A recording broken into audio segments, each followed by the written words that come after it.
বর্তমানে উম্মতের ফেতনার জামানা চলতেছে। রাসূলুল্লাহ সাল্লাল্লাহু আলাইহি সাল্লাম উম্মতকে এই ফেতনার জামানার ব্যাপারে সতর্ক থাকতে বলেছেন।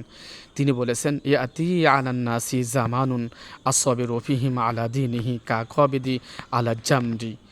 রাওয়াহু তিরমিজি। হাদিসটি তিরমিজিতে আসছে। রাসূলুল্লাহ সাল্লাল্লাহু আলাইহি সাল্লাম বলেছেন, আমার উম্মতের মধ্যে বা লোকেদের মধ্যে এমন একটি সময়, এমন একটি জামানা আসবে, যেই জামানায় সচেতন ব্যক্তির ঈমান রাখাটা এত কষ্ট হবে, যে জ্বলন্ত আঙ্গার, জ্বলন্ত কয়লার হাতে রাখাটা যত কষ্ট হবে।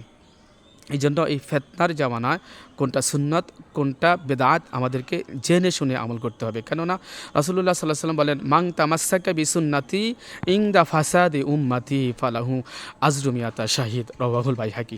হাদিসটি বাইহাকিতে আসছে।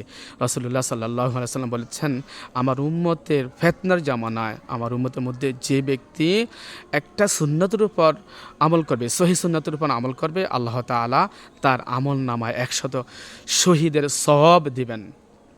এই জন্য এই ফেতনা জামানায় সুন্নতের উপর আমল করবেন, বেদাত থেকে দূরে থাকবেন। কোনটা বেদাত, কোনটা সুন্নত, সেটা জেনে নেবেন। আর মনে রাখবেন, একটা সুন্নতেই কিন্তু পরিপূর্ণ না, একটা সুন্নতেই কিন্তু সীমাবদ্ধ না।